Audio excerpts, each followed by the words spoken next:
porque nosotros a un motor, a una máquina, no la podemos hacer ir a cierta velocidad si su carga que tiene conectada es demasiado grande o es pequeña o no tiene definitivamente, no tiene carga la máquina. Entonces se va a comportar de diferente forma en esas tres condiciones. Y debemos nosotros saber también esas características para poder controlar y arrancar nuestra máquina. Entonces, cuando un motor de corriente directa impulsa una carga entre las condiciones sin carga y a plena carga, que es lo que les mencionaba yo, la caída de la corriente por la resistencia provocada por la resistencia de la armadura siempre es pequeña comparada con el voltaje de suministro de la fuente. Esto indica que la fuerza contraelectromotriz, es decir, el voltaje inducido, es casi igual al voltaje de la fuente. Este de voltaje inducido es el voltaje que ocupa nuestro motor para poder crear su campo magnético, ¿sí? Entonces, nos dicen que es casi igual al voltaje de la fuente. ¿En dónde se queda la otra parte de este voltaje? Se va a quedar en la resistencia de mi armadura, ¿sí? Entonces decimos, por otra parte, ya vimos que el voltaje del inducido puede ser expresada con la ecuación esta, donde tenemos nosotros el número total de conductores que va a llevar nuestra armadura, la velocidad a la cual se mueve, el flujo por polo entre 60. ¿Sí? En este caso, bueno, ahorita nos muestran aquí un sistema de control de velocidad Ward-Leonard. Ahorita vamos a ver cómo es que funciona ese sistema. Entonces, dice, reemplazando lo que es el voltaje del inducido por el voltaje de la fuente, podemos ocupar nuevamente esta ecuación y a partir de ahí podemos nosotros calcular la velocidad de nuestra máquina, ¿sí? Que despejando de esta ecuación, vamos a ver la velocidad que nos va a quedar aproximadamente a esto. Recordando nuevamente que N es la velocidad de rotación en revoluciones por minuto, S voltaje de la armadura y Z es el número total de conductores en la armadura. ¿Sí? Hablamos nosotros del voltaje de la armadura porque este voltaje que tenemos aquí es el que va a alimentar toda mi máquina, pero esta máquina aquí tiene conectada una resistencia en serie, que sería la resistencia de la armadura. ¿Sí? Para ello, bueno, ya una vez que hemos identificado esos valores, vamos nosotros a ver cómo controlamos la velocidad. El control de la velocidad por medio de la armadura. Se puede hacer por medio de la armadura con este sistema, el Ward-Leonard. Nos vamos a dividir aquí para que podamos ir viendo. Aquí tenemos este sistema Ward-Leonard. Entonces, de acuerdo con la ecuación 5.7 del flujo por polo, que dice que se mantiene constante, ¿sí? Entonces, campo de imán permanente o campo con excitación fija. La velocidad depende solo del voltaje de la armadura, es decir, el voltaje de la fuente. Aumentando o disminuyendo el voltaje de la fuente, la velocidad del motor aumentará o disminuirá proporcionalmente. ¿Cómo vamos a hacer nosotros eso? En la práctica podemos variar el voltaje de entrada conectando la armadura a un motor, a este motor, ¿sí? A un motor de corriente directa y de voltaje variable con excitación independiente. Entonces, la excitación en el campo se mantiene constante, pero la excitación en el generador, que sería esta corriente, recordemos también que cuando variamos nosotros la corriente, podemos variar nuestro campo de excitación. Ya al variar el campo de excitación, pues es un campo que interviene con la velocidad de nuestra máquina y podemos nosotros de esa forma controlar la velocidad. Entonces, pero la excitación en el generador puede variar desde 0 hasta un valor máximo, incluso se puede invertir. Por tanto, el voltaje de salida del generador puede variar desde 0 hasta un valor máximo con polaridad positiva o negativa. Por consiguiente, la velocidad del motor puede variar desde 0 hasta un valor máximo en una u otra dirección. Observe que el generador es impulsado por un motor de corriente alterna conectado, ¿sí? Conectado a la línea trifásica. Motor trifásico, este tiene un acoplamiento mecánico en el cual sabemos nosotros que los generadores pues siempre tienen que ir acoplados a algo mecánico y esto lo podemos mover con vapor, con agua, ¿sí? En este caso pues vamos a valernos de un motor trifásico conectado a la línea. Este método de control de velocidad, conocido como sistema Ward-Leonard, se encuentra en fábricas de acero, elevadores de rascacielos, minas y fábricas de papel. En instalaciones modernas, el generador es reemplazado con frecuencia por un convertidor electrónico de alta potencia que cambia la potencia de corriente alterna del suministro eléctrico a sede por medios electrónicos. Es decir, utilizamos inversores con electrónica de potencia. Entonces, el sistema de Ward-Leonard es más que una simple manera de aplicar el voltaje de corriente directa variable a la armadura de un motor de corriente directa. En realidad, es capaz de hacer que el motor desarrolle el par o momento de torsión y la velocidad requeridos por la carga. Por ejemplo, suponga que ajustamos el voltaje de entrada, que sería este, a un valor un poco más alto que la fuerza contraelectromotriz, que sería esta, del motor. En este caso, la corriente fluirá en la dirección mostrada 5 o 6, en esta dirección. Porque ese está comportando como una carga y este está comportando como un generador, como debe ser, ¿no? En este caso, la corriente, bueno, ya dijimos, fluye en ese sentido y el motor desarrollará un par o momento de torsión positivo. La armadura del motor absorbe potencia porque la corriente fluye hacia la terminal positiva. Ahora, suponga que reducimos el voltaje de alimentación, reduciendo la excitación del generador. En cuanto la corriente del generador llega a ser menor que el voltaje de excitación, la corriente se invierte. ¿Por qué se va a invertir? Porque en este caso, el motor, como ya no está recibiendo el voltaje necesario para seguir acelerado, va a empezar a desacelerarse. Entonces, al desacelerarse, sabemos nosotros que los motores, por su fabricación, tienden a transformarse como si fuera ahora un generador. Entonces, este ya no le está entregando voltaje. Este sigue acelerado, pero por su naturaleza o construcción que tiene, se va a ir frenando poco a poco. Pero en ese proceso de frenado va a estar generando cierto nivel de voltaje. Y este nivel de voltaje ahora va a circular de esta terminal hacia esta. Pero la corriente se va a invertir. ¿Sí? Porque ahora este generador le está sirviendo como carga a este motor. Aparte de que todos sus componentes, como son los cojinetes, rodamientos y todo lo que tiene esta máquina, pues van a colaborar para ese frenado y ese incremento de corriente. ¿Sí?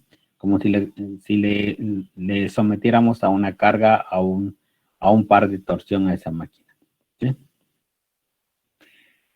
Entonces, la potencia eléctrica que el motor de CD suministra ahora a G proviene de la energía cinética y de la armadura que están desacelerándose con rapidez y de su carga mecánica conectada. Por lo tanto, si reducimos el voltaje de alimentación, el motor se ve forzado repentinamente a desacelerarse. ¿Qué le sucede a la potencia de corriente A recibida por el generador G? Cuando G recibe potencia eléctrica, opera como un motor e impulsa su propio motor de corriente alterna como generador asíncrono. ¿Sí? Por consiguiente, la potencia de corriente alterna es retroalimentada a la línea que normalmente alimenta el motor de corriente alterna. El hecho de que se pueda recobrar la potencia de esta manera hace que el sistema Ward-Leonard sea muy eficiente, lo que constituye otras de sus ventajas. Es decir, una vez que empieza el proceso de desaceleración de este motor, nosotros conectamos aquí una máquina que es de corriente directa, pero está siendo movida por un motor de corriente alterna. ¿Sí? Al ser movida por un motor de corriente alterna, decimos que se trata de una máquina asíncrona. ¿Por qué asíncrona? Porque esta es una máquina de corriente directa y esta es una máquina de corriente alterna, es decir, no van a la misma sincronía. pero al momento de que esta se vuelve como motor, está moviendo a este motor y hace que ahora, en lugar de recibir energía hacia él, la regrese hacia la línea. Estamos aportando cierto nivel de energía hacia la línea, le estamos regresando, por lo tanto también será un beneficio para lo que es la industria. ¿Alguna pregunta hasta acá?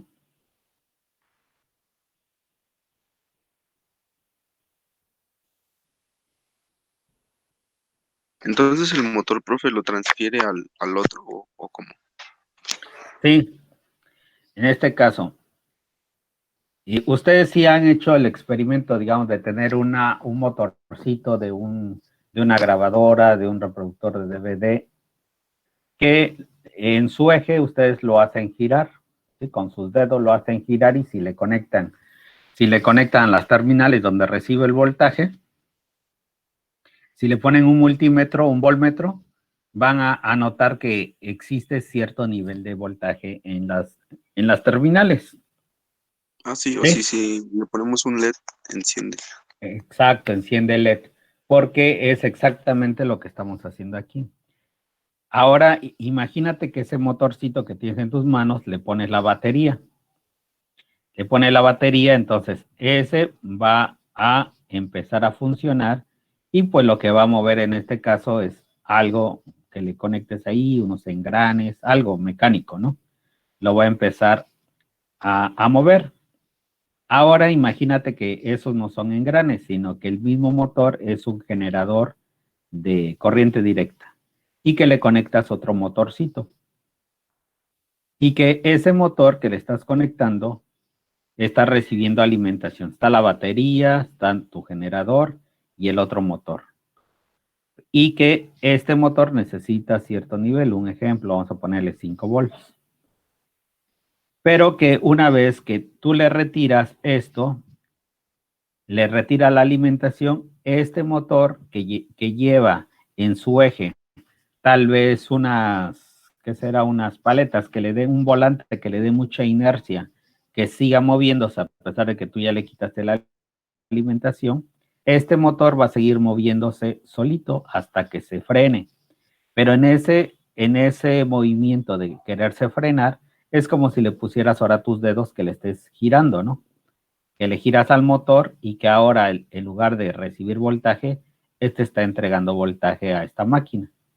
Entonces, al regresarle voltaje a esta máquina, ahora esta en lugar de ser un generador se convierte en un motor.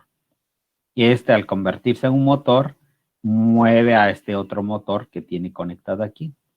Y este motor va a regresar voltaje a nuestra línea de alimentación, ¿sí? De la línea. Le digo, las ventajas, es como si tuviéramos nosotros un sistema interconectado o un sistema fotovoltaico interconectado en el cual, pues, su función es que durante las horas de sol regrese, inyecte al sistema energía, ¿sí? Algo así parecido es el sistema War-Leonard. Ok, ¿Sí? gracias, profe. Sí.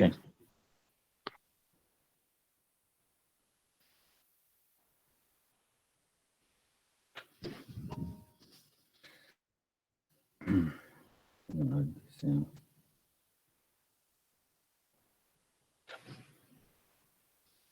Vamos a aplicar este ejercicio que nos proponen aquí. Dice un motor de velocidad variable de 200 kilowatts y 500 volts es impulsado por un generador de 2500 kilowatts. Tenemos que identificar nosotros estos kilowatts que son una potencia activa y que va a estar representada por P, ¿sí? Más adelante, dentro de las máquinas, vamos a encontrar otras potencias, como es la potencia aparente o la potencia reactiva, que también está dada en watts. Bueno, pero para que no nos confundamos, pues se les cambian las características de que sabemos que los watts es el producto del voltaje por la corriente, entonces las otras sí utilizan así, ese producto. Volts amperes, y unos son volts amperes reactivos, y los otros son simplemente volts amperes. ¿Sí? Pero cuando encontremos nosotros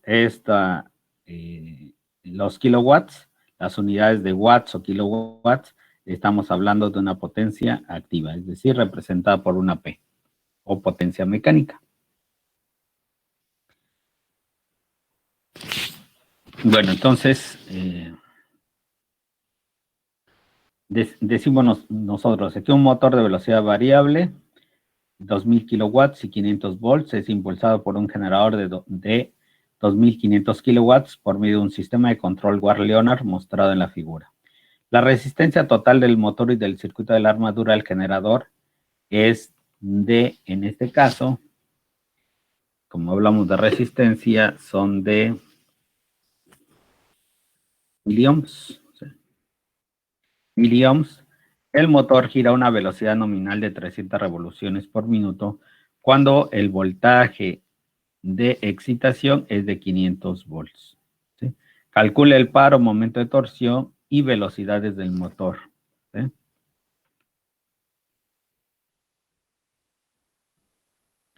A ver qué nos dicen aquí. Ok, nos falta esto, dice.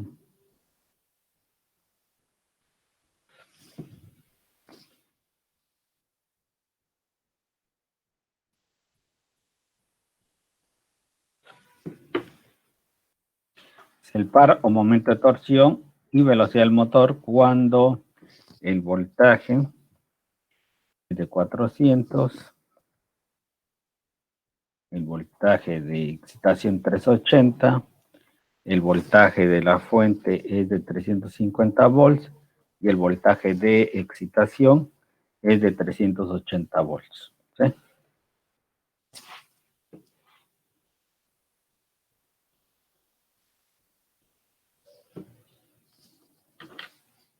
Bueno, entonces vamos a darle solución.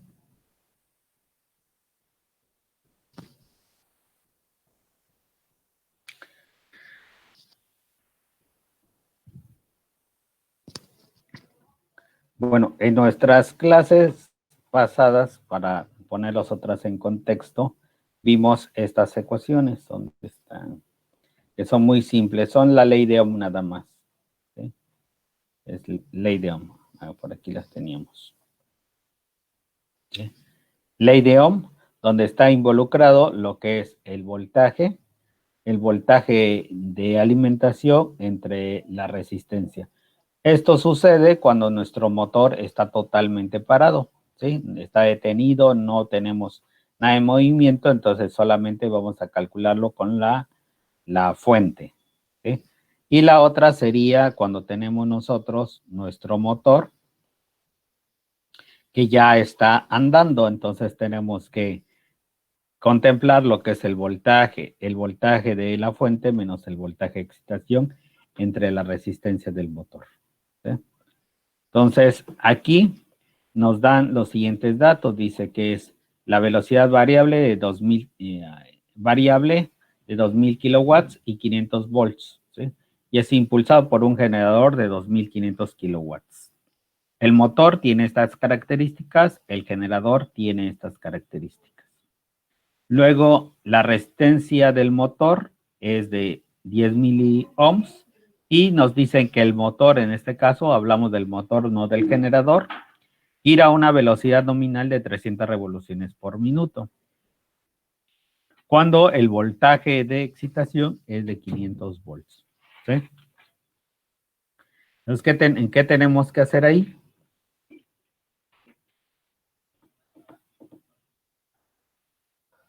Tenemos que calcular nuestra corriente, la corriente de quién, de la armadura, ¿sí? ¿Cómo la calculamos? Ya les dije ahorita. Tenemos la presencia de dos voltajes, el voltaje de la fuente y el voltaje de excitación. Ley de Ohm, ¿qué nos dice? Para encontrar la corriente que es igual al voltaje entre la resistencia. Pero el voltaje que está recibiendo nuestra armadura o el motor tiene que ser el ¿de cuánto tendría que ser ahí? De 400 menos 380 volts. ¿Cuánto vale nuestra resistencia? ¿Cuánto dice nuestro ejercicio que vale? 10. 10, ¿qué? 10 miliohms, ¿sí? 10 miliohms.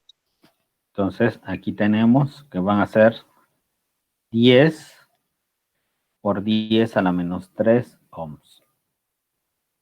¿Sí? ¿Cuánto tenemos de esta operación? Serían 20 volts. 20 volts. Ok, aquí sería 20 volts entre 10 por 10 a la menos 3 ohms. ¿Cuánto nos da eso?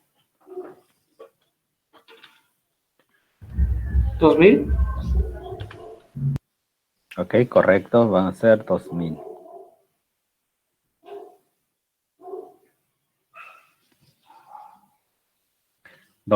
Amperes. ¿Sí? Esa sería la corriente de la armadura, la corriente que está desarrollando mi motor con estas características. ¿Sí?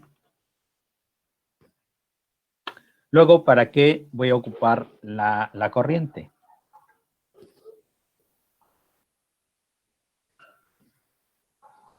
Bueno, vamos a ver las ecuaciones.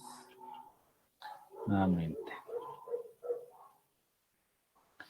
Las ecuaciones que ocupamos nosotros para estas operaciones ya las vimos aquí, que sería la potencia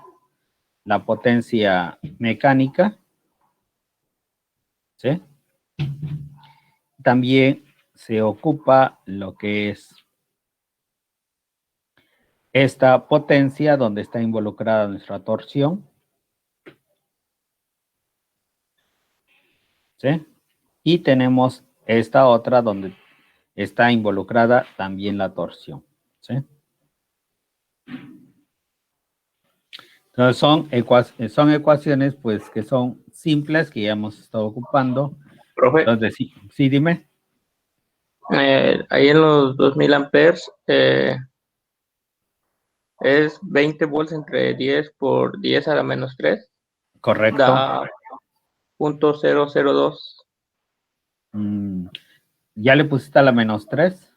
Sí, Esto, mira, esto es así. Este con este se eliminan. 2 entre 1, ¿cuánto te da? 2. Y luego es el inverso de 10 a la menos 3. Entonces, cuando lo subimos, ok. queda por 10 a la 3. Y esto va a ser igual a 2000. ¿Sí? ¿Sí queda correcto? Sí, profe, ¿Despejada? gracias. ¿Sí? Ok. No te preocupes. Entonces, decimos que la potencia mecánica es igual al voltaje de excitación por la corriente, porque estamos hablando del motor, ¿sí? Entonces, el voltaje de excitación es de 380 volts por nuestra corriente, que sería de 2000 amperes. ¿Sí? ¿Cuánto es esto?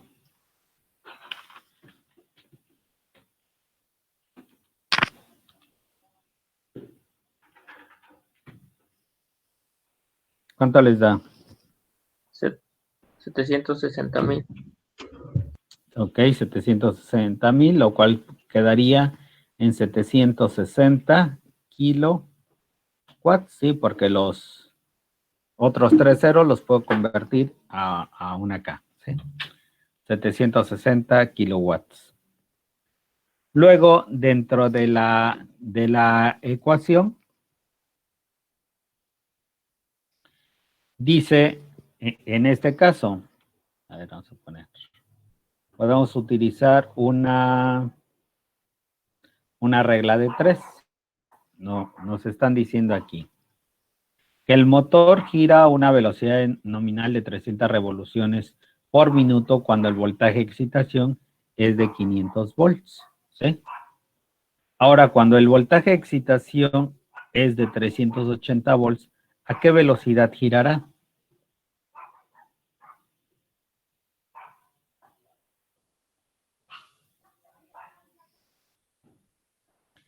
Dice regla de 3. Con 500 volts, mi motor gira a 300 revoluciones por minuto.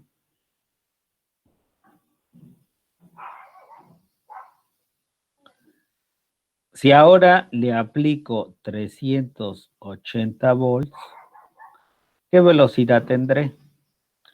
Esas operaciones las aprendieron, parece que en la secundaria. ¿Cómo lo hacemos?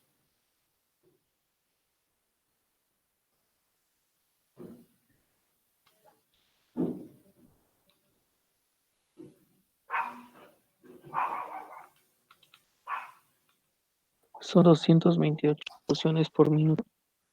Ok, este resultado que tenemos aquí, ¿cómo lo hiciste? Regla de 3, 380 por 300 sobre 500. Correcto, así es sencilla la regla de 3. Entonces, ya tenemos nuestra velocidad que es de 228 revoluciones por minuto. Ahora lo que nos piden también, ya tenemos la velocidad. Nos piden el par o momento de torsión. ¿Sí?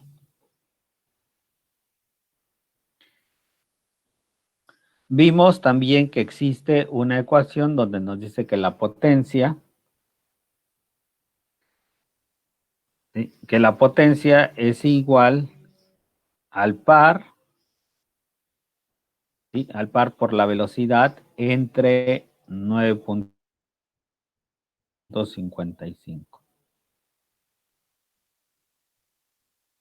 ¿Sí? Ya tengo la potencia. Ahora, con esta ecuación puedo calcular el par.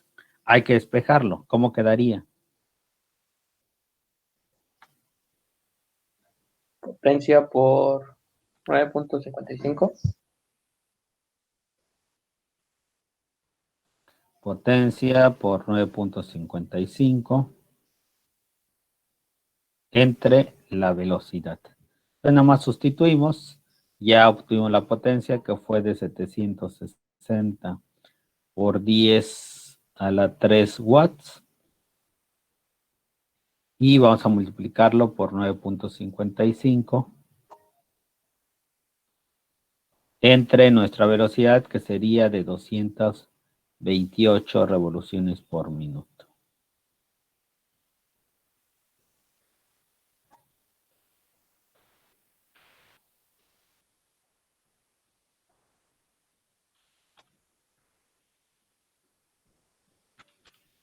¿Cuánto les da?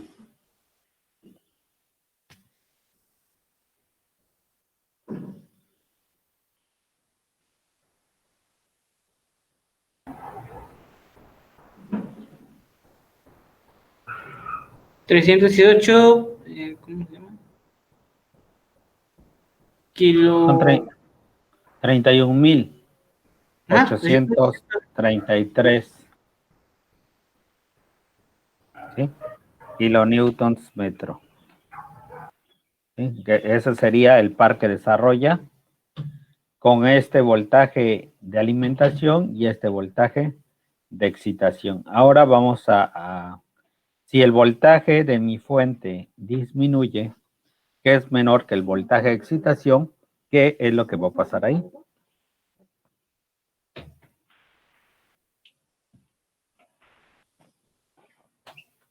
Decimos en el inciso B. ¿Cómo lo resolvemos ahí? Exactamente como hicimos al principio la solución. Vamos nuevamente, la corriente, que va a ser igual al voltaje de la fuente. ¿De cuánto es el voltaje de la fuente? 350. 350 menos el voltaje de excitación, que sería 380, entre la resistencia.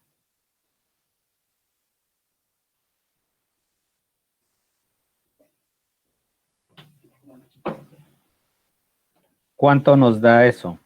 nos va a dar acá negativo, ¿no? ¿Cuánto nos da? Menos 30 volts entre 10 por 10 a la menos 3 ohms. Recordemos que este con este se elimina y nos va a salir menos 3 por 10 a la 3 amperes. Es decir, tenemos menos 3000 amperes. ¿Sí? Esto es negativo. Si observamos nosotros nuestras corrientes, esta corriente cuando ahora sí el motor está trabajando como motor y el generador como generador, la corriente que tenemos a esta velocidad es de 2000 amperes.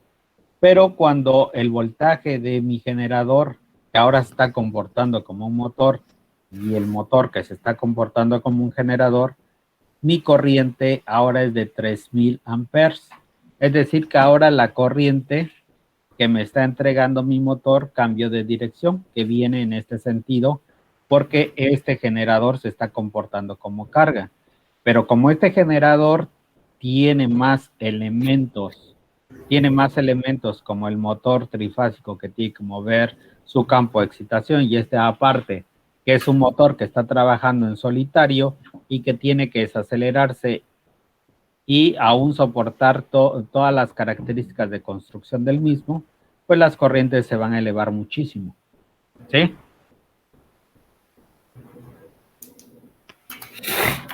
Y eso porque se está produciendo nuestro frenado. Y luego entonces vamos a calcular lo que sería nuestra potencia nuevamente con el voltaje de excitación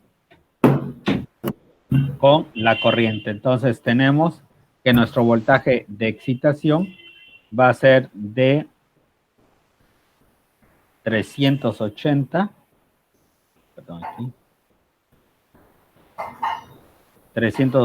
volts por la corriente que serían de 3000 amperes.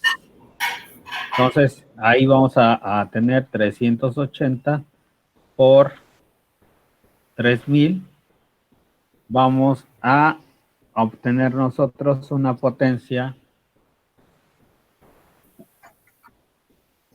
de 1140 kilowatts. ¿Sí? De 1140 kilowatts. No utilizo el signo negativo de la corriente porque este signo negativo lo que nos está indicando que solamente la corriente cambió de sentido. ¿Sí? O podríamos también, en este caso, ocupar el signo negativo y podríamos indicar que ahora este motor está entregando potencia o se está comportando como un generador y no como una carga. ¿Sí? Y luego pues ya tenemos el torque, ya tenemos ahí despejada la ecuación. Entonces tenemos 1140 por 10 a la 3 por 9.55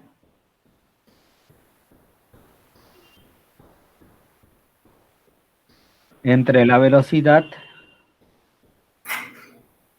¿Cuánto nos da eso?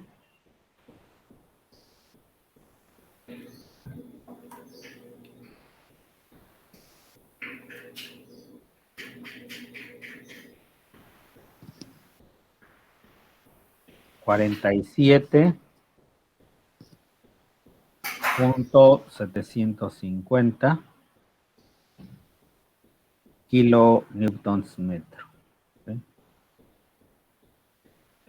Entonces, comparándola también con este par que está desarrollando cuando está impulsado por un generador a cuando este se está comportando como un generador, pues el torque sí es muy grande, le digo, porque como tiene que soportar al generador, a su motor y a sus componentes, pues el par sí es algo grande.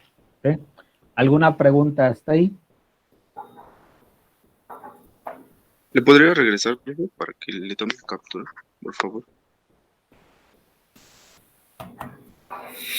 Pero no le conviene. Tú sabes cómo son las cosas, parece una estrella, parece famosa.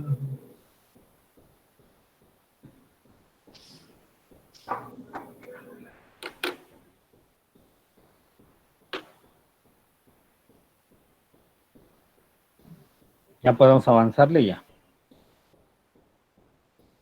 Sí, ya, profe. Gracias. Ok. Bueno, una vez que hemos desarrollado nosotros analizado ese ejercicio para ver cómo es que se comporta nuestro motor, vamos a ver lo que nos corresponde ahora.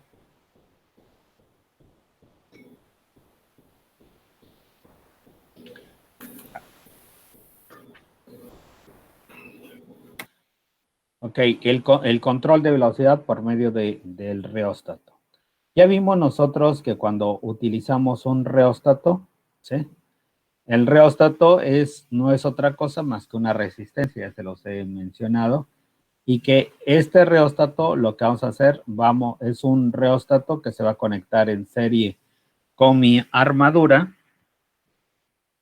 y lo que estamos haciendo aquí es un divisor de voltaje, pero lo estamos empleando en un circuito que está en paralelo. Entonces, las características más importantes de esto, ¿qué van a ser? Aquí estamos ocupando un divisor de voltaje, pero aquí, ¿qué estamos ocupando? Si tengo una corriente principal, o tengo una corriente de excitación y una corriente de armadura, del análisis de circuitos, ¿qué estoy aplicando ahí?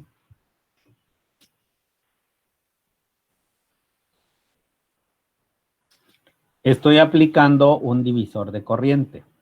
¿Sí? Recordemos nosotros que si yo aumento el valor de esta resistencia, pues mi corriente en este caso va a disminuir. Si bajo la resistencia, pues la corriente va a ser más grande y con eso voy a estar controlando la corriente de excitación de mi máquina. Y con eso puedo también controlar la velocidad de la misma, ¿sí? Entonces, control de velocidad por medio del campo. Entonces, de acuerdo con la ecuación, también podemos variar la velocidad de un motor de CD variando el flujo en el campo. Ahora mantengamos constante el voltaje de alimentación en la armadura para que el numerador de la ecuación sea constante. De esta manera, la velocidad del motor cambia en proporción inversa al flujo. Si incrementamos el flujo, la velocidad disminuirá y viceversa. Este método de controlar la velocidad se utiliza frecuentemente cuando el motor tiene que funcionar por encima de su velocidad nominal llamada velocidad base. Para controlar el flujo y por consiguiente la velocidad, conectamos un reóstato en serie con el campo. Es lo que les estábamos mostrando por acá. Aquí está. ¿Sí?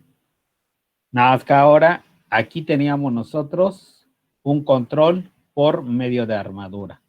Ahora vamos a modificar el campo de excitación. Aquí teníamos nosotros un campo en derivación y este campo, pues su corriente siempre va a ser la misma, ¿sí?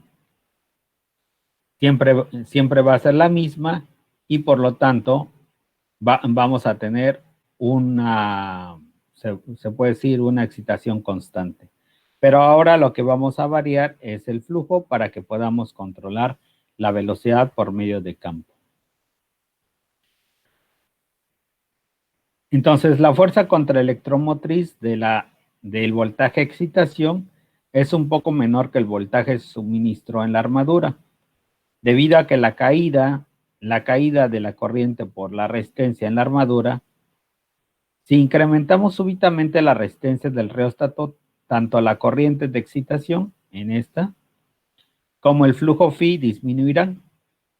Esto reduce de inmediato la fuerza contraelectromotriz de la armadura, causando así que la corriente en la armadura tenga un valor mucho más alto. La corriente cambia drásticamente porque su valor depende de la pequeñísima diferencia que existe entre el voltaje de alimentación y el voltaje de excitación. Entonces tenemos ahorita aquí un diagrama donde vamos a ver cómo se comporta el motor cuando hacemos nosotros variar su velocidad o la corriente con respecto al torque que desarrolla. Vamos a ver que si nosotros usamos las características de un reóstato, pues el reóstato tiene la característica de que tiene una curva de estas, porque es una resistencia, una curva lineal o una pendiente, ¿sí? Y que para que podamos nosotros utilizar este diagrama, tenemos que convertir todas las características de nuestra máquina, las tenemos que convertir a por unidad, ¿sí?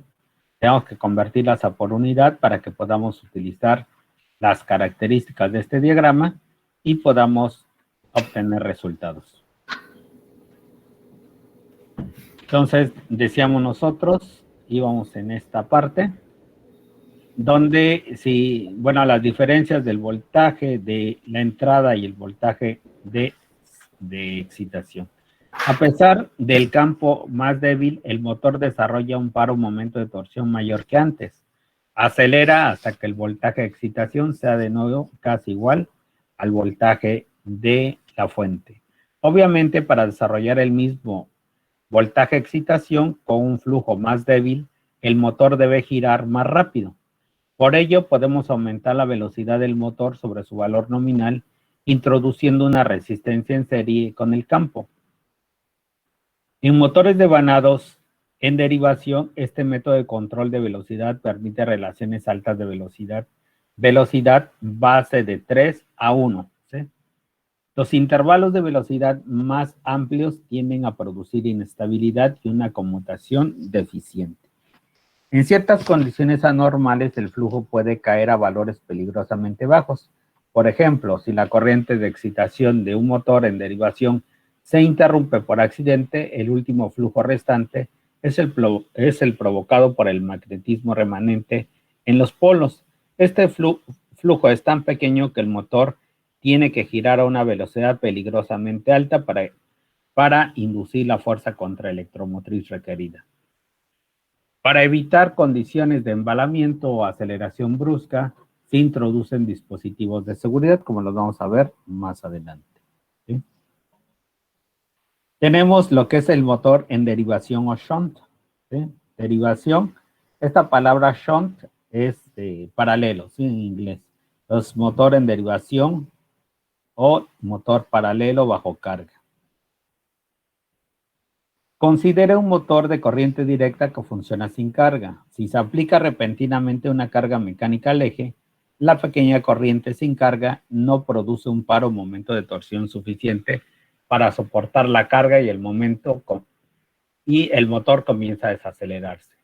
Esto hace que la fuerza contraelectromotriz disminuya y el resultado es una corriente más alta y un par o momento de torsión correspondientemente más alto.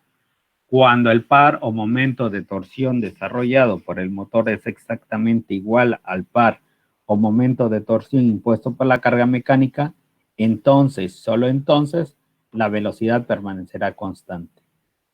En resumen, conforme la carga mecánica se incrementa, la corriente en la armadura aumenta y la velocidad disminuye. La velocidad de un motor en derivación permanece relativamente constante al funcionar sin carga y pasar a plena carga. En motores pequeños solo disminuye de 10 a 15% cuando se aplica la carga completa. En máquinas grandes la disminución es incluso menor, debido en parte a la bajísima resistencia de la armadura. Ajustando el reóstato de campo se puede mantener la velocidad absolutamente constante a medida que cambia la carga. ¿Sí? En la figura 5.8b se muestran las características típicas de un par o momento de torsión velocidad y momento de torsión corriente de un motor en derivación. La velocidad, el par o momento de torsión y la corriente se dan en valores por unidad. El par o momento de torsión es directamente proporcional a la corriente en la armadura. Además, la velocidad cambia solo de 1.1 a 0.9 por unidad a medida que el par o momento de torsión se incrementa por unidad. Entonces, las ventajas que tenemos nosotros en un motor en derivación, ¿sí?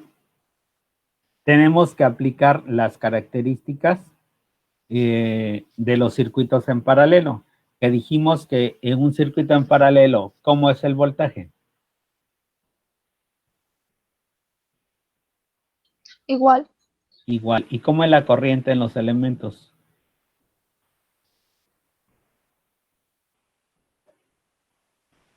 Es diferente, ¿no? En cada una de las ramas es diferente nuestra corriente, es decir, que la corriente que tenemos aquí, para que vayan observando que sí les va a servir a ustedes todo el análisis de los circuitos. Entonces vamos a analizar este ejercicio.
Que permiten que se bloqueó esto.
Ok, dice, un motor en derivación que gira 1500 revoluciones por minuto, ¿sí? Es alimentado por una fuente de 120 volts, que sería esta fuente. La corriente en línea es de 51 amperes. Corriente de línea, 51 amperes.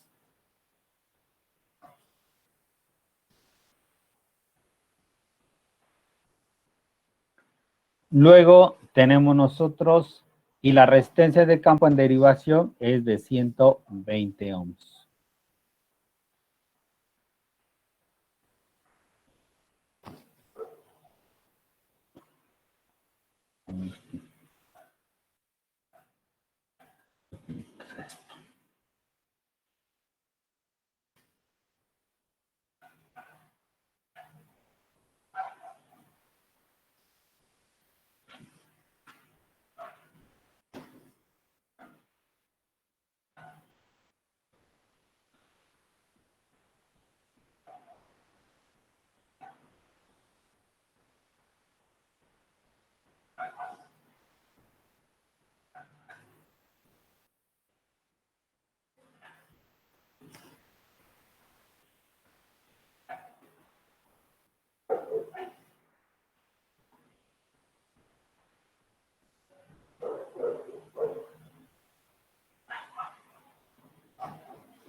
entonces tenemos dice, un motor en derivación que gira a 1500 revoluciones por minuto es alimentado por una fuente de 120 volts.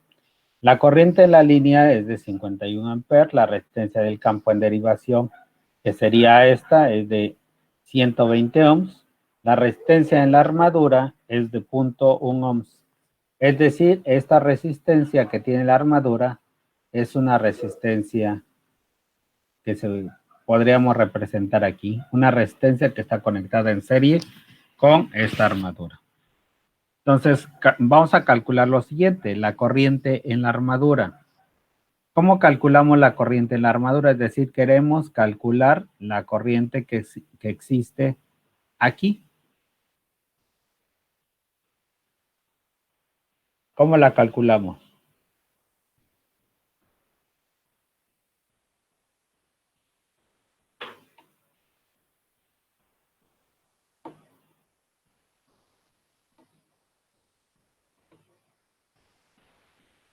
Si regresamos nosotros al análisis de circuitos, ¿qué topología tiene este circuito? ¿Serie o paralelo?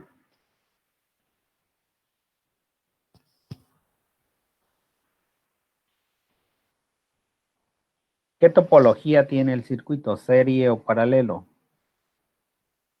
¿Paralelo? Paralelo, ok. Entonces, ¿qué podemos nosotros aplicar aquí cuando tenemos este tipo de situación? Yo quiero conocer la resistencia que hay en este elemento, la corriente que hay en este elemento.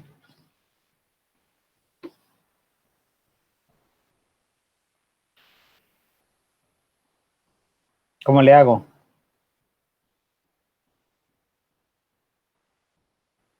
O la corriente que pasa a través de todo, desde aquí hasta acá. Quiero saber esa corriente.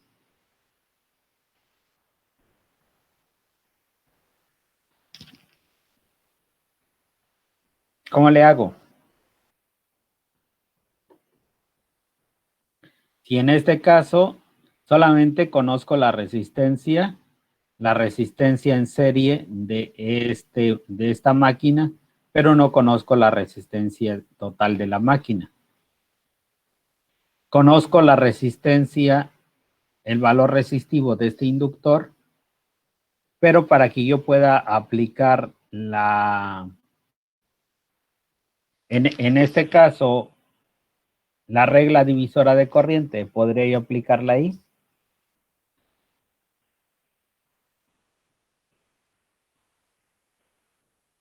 ¿Puedo aplicar la regla divisora de corriente ahí? Les pregunto a todos los veintitantos que están conectados, ¿puedo aplicar la regla divisora de corriente ahí?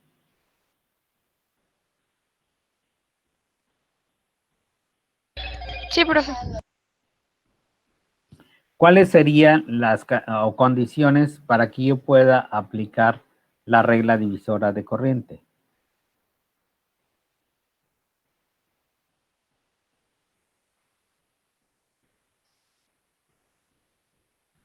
¿Cuáles serían las condiciones principales? Bueno, las condiciones es que conozca yo la resistencia de aquí a acá, sí la conozco. La resistencia de aquí a acá total, no la conozco. Entonces, la regla divisora de corriente me dice que hay que multiplicar. En este caso, si yo quiero conocer o quisiera yo conocer la corriente que hay a través de este elemento y aplicando regla divisora, no puedo porque tendría yo que ocupar el valor de esta resistencia, no la conozco. ¿Sí? Dice que es el valor de esta resistencia por la corriente de la línea entre la suma de las dos resistencias. No puedo. ¿Qué sí puedo ocupar? Apliquemos, a ver, apliquen aquí la ley de corrientes de Kirchhoff.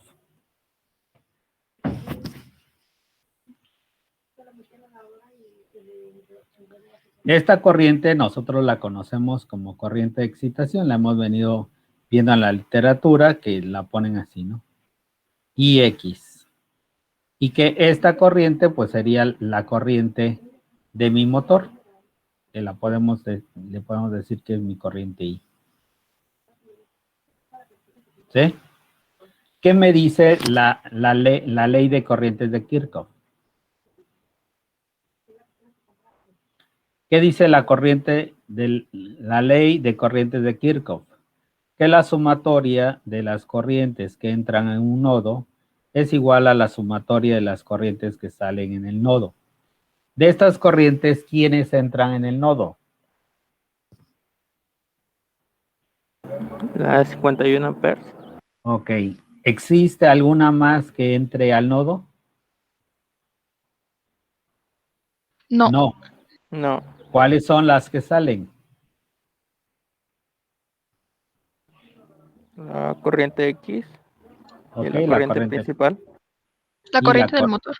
Ok. Ya tengo ahí esas.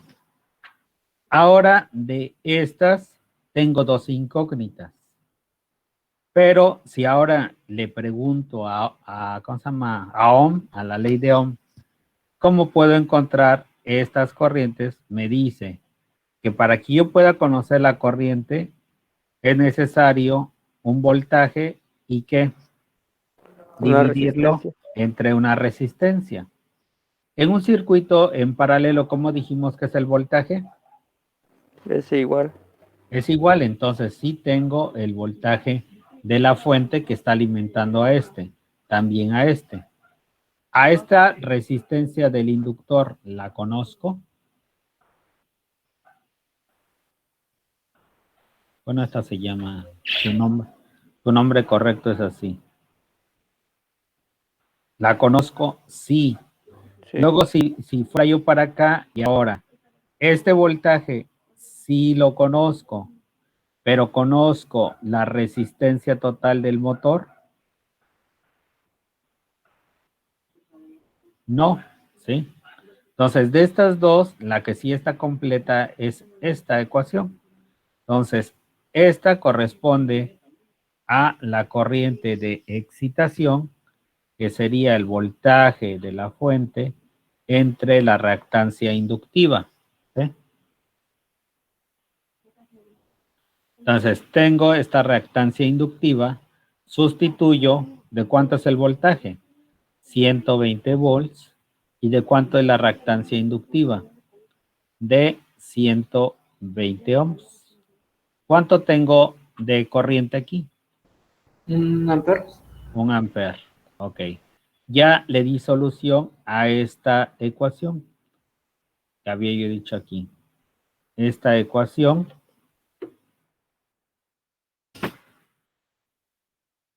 ya le puedo dar solución porque ahora de los datos que tengo, aquí tengo 51 amperes que van a ser igual a 1 ampere y la corriente que desconozco, sigo bueno como incógnita, despejo y voy a tener 51 amperes menos 1 ampere que va a ser igual a ¿cuánto? 50 amperes, que son los que ya tengo aquí, 50 amperes y aquí solamente tengo 1 ampere. ¿Sí? Una vez que ya le di solución a eso, ya tengo la corriente en la armadura, ya la encontré. Entonces le di solución al inciso A. Luego el inciso B quiere que encontremos la fuerza contraelectromotriz. Dice la fuerza contraelectromotriz. ¿Qué es la fuerza contraelectromotriz?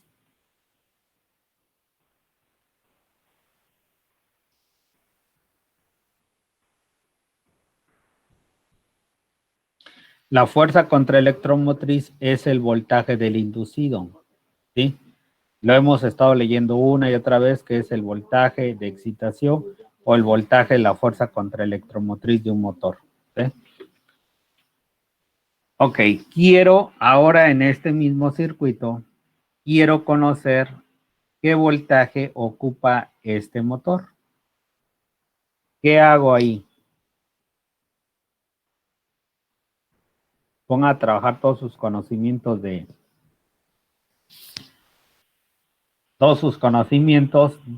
circuitos eléctricos. Tengo ahora en esta parte, tengo una malla, tengo otra malla, ¿sí? Las corrientes, pues ya las definí. Ahora, apliquemos nosotros ley de voltajes de Kirchhoff. ¿A quién lo voy a aplicar? Recordemos que esta parte, como es un circuito en paralelo, pues este voltaje aquí y aquí es el mismo que existe de aquí a aquí, ¿sí o no? Sí. Pero aquí tengo una resistencia en serie con este motor. Entonces, lo que tenemos que hacer, aplicando ley de voltajes de Kirchhoff, dice que la fuente o la corriente viene en este sentido. Entonces, vamos a empezar desde aquí. Digo, menos el voltaje de la fuente, ¿sí? Que sería el primero que me encuentro. Luego, recordemos que la corriente le va a dar aquí más, menos, ¿sí o no? ¿Sí o no? Sí, profe. Sí, Profe. Entonces, es más el voltaje de la resistencia. Vamos a poner resistencia de la armadura. Luego, más el voltaje o la fuerza contraelectromotriz, que es lo que nos... Y llegamos aquí. 0, ¿sí? El voltaje de la fuente, ¿sí lo conocemos? ¿Cuánto vale? Menos 120. Ok, 100 menos 120. El voltaje en la resistencia, conozco la resistencia. ¿Cómo encuentro ese voltaje? La Claro. corriente la resistencia. La resistencia de armadura. Más el voltaje de excitación igual a 0. Entonces tenemos menos 120 volts. ¿Cuánto nos salió la corriente ahí? De 50 amperes, ¿sí? Por acá, desde este punto a este punto, pasan 50 amperes. Entonces tenemos 50 amperes por el valor de mi resistencia. ¿De cuánto es la resistencia? De 0.1 ohm.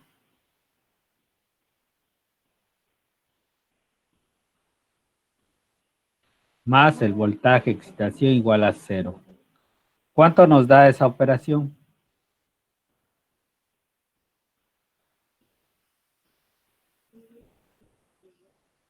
$50 por 0.1, ¿cuánto les dio?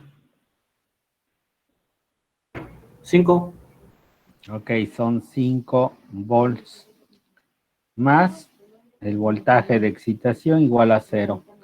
Entonces, aquí nos va a dar menos 115 volts más el voltaje de excitación a la fuerza contraelectromotriz. Despejamos y decimos que aquí son 115 volts. ¿Les sirve o no les sirve lo que han aprendido en circuitos eléctricos? Sí, profe. ¿Sí? Sí, profe. Es cuestión de que lo pongan ustedes en práctica para que no se les olvide. Ok, entonces nosotros le dimos solución al inciso B. Ahora nos pide la potencia mecánica desarrollada por el motor. ¿Sí? Recordemos nosotros nuevamente circuitos básicos, circuitos serie. ¿Sí? Queremos saber cuál es la potencia del motor.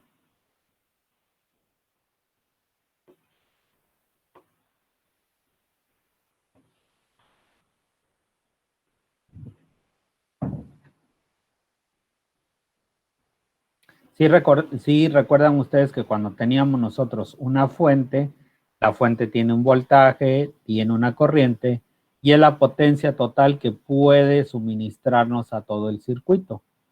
Y que esa potencia se va a repartir en cada uno de los elementos dependiendo de sus características. Entonces, la potencia total que suministra el sistema, ¿de cuánto sería?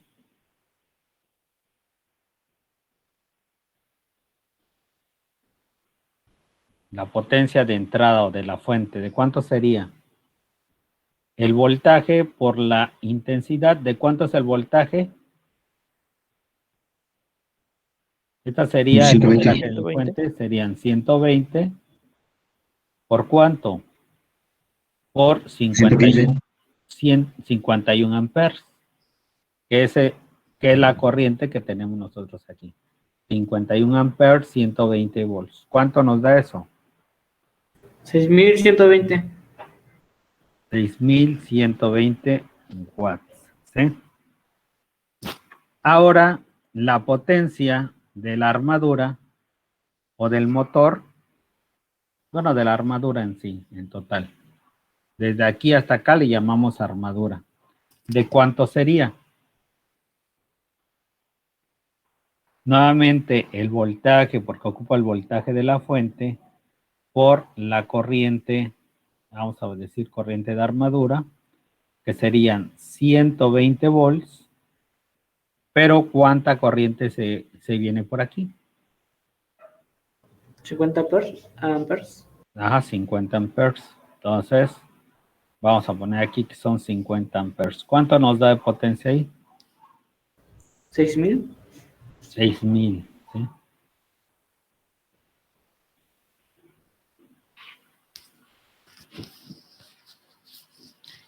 Y luego, esta es la potencia que ocupa toda la armadura. Pero de esa potencia con la cual está trabajando, ¿cuánta potencia, por así decirlo, disipa o desperdicia en forma de calor?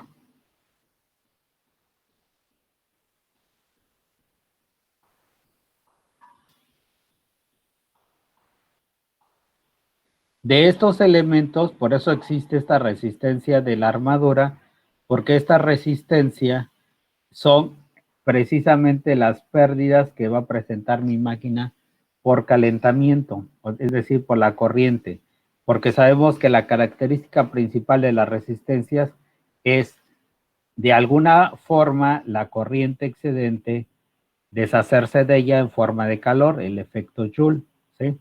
Entonces, tengo aquí una resistencia que de estos 50 amperes va a disipar o desperdiciar o ¿cómo podríamos llamarlo?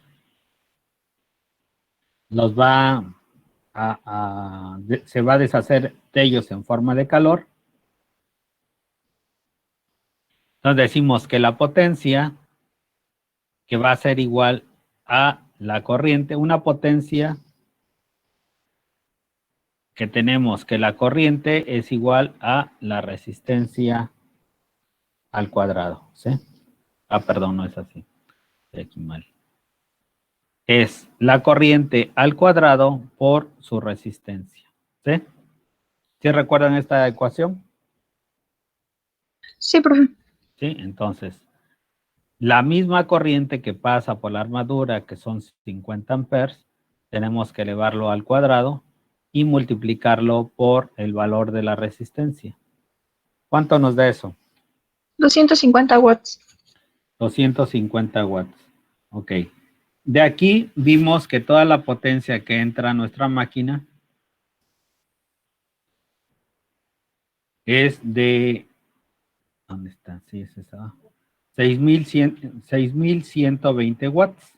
¿Sí? Luego que va a utilizar 600 watts. De estos 600 watts, 250 watts se van a ir, por así decirlo, en calor.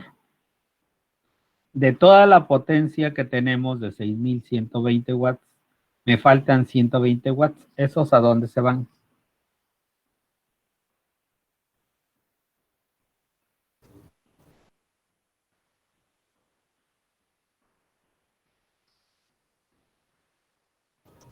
Hacia la resistencia que tenemos a la izquierda. Es decir, se van a ir, los va a utilizar este inductor, ¿sí? Entonces ya están ahí toda la potencia, pero me piden la potencia mecánica desarrollada, es decir, el 100% de la potencia que va a utilizar mi máquina. Entonces, de estas potencias que ya tenemos aquí, la potencia mecánica va a ser igual a 6,000 watts menos 250 watts. De estos son 5,750 watts, ¿sí? De estos 5,700 watts, al representarlo nosotros como watts, estamos en una representación de potencia eléctrica. Pasémosla a mecánica. ¿Cómo lo pasamos a mecánica? Sacando su equivalente de estos watts en HP, ¿sí? ¿Cómo lo paso a HP? Sabemos que un HP es igual a 746 watts.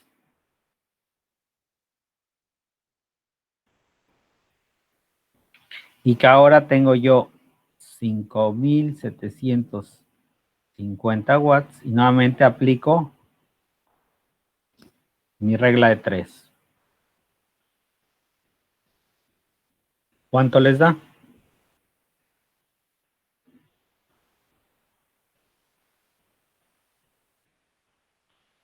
7.7 HP. Ok, nos da 7.7 HP, que es la característica mecánica de nuestro motor, ¿sí? Las características que nosotros esperamos al adquirir una máquina. Por lo regular vamos nosotros al mercado eléctrico y lo que pedimos es una máquina de un motor de un HP, de un cuarto de caballo, de medio caballo, 2 caballos, etcétera, ¿no? Porque así es como nos entiende el vendedor de la tienda. Si yo llego y le digo que quiero un motor de 5,750 watts, tal vez puede que me entienda o definitivamente no. ¿Sí? ¿Un ¿Alguna HP es un caballo de fuerza, profe? Sí, es un caballo de fuerza, un horsepower. Ah, bueno, gracias. ¿Sí? Ok, ¿alguna duda que tengan hasta acá?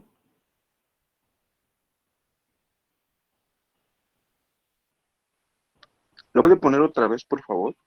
Claro que sí, pero de tantito.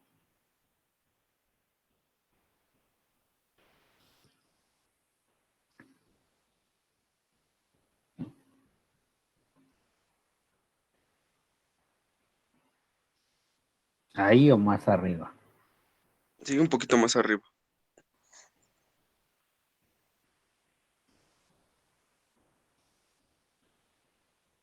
Ahí o más. Sí, ahora sí está arriba, profe, por favor.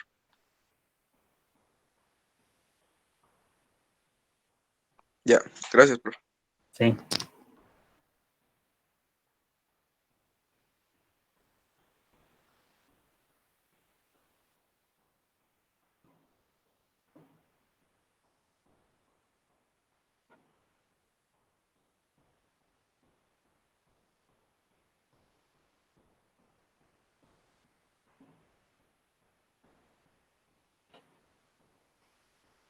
Ok, les paso lista rápido. Diego, Presente. Berenice, Presente, Inge. Ángel Martín, Presente, profe. José Isaías,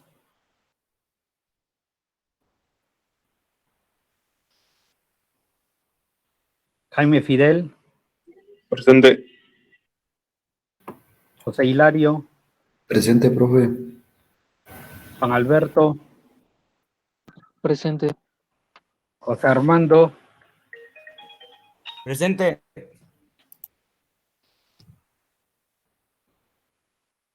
José Eduardo, Presente. Luis Alberto, Presente, profe.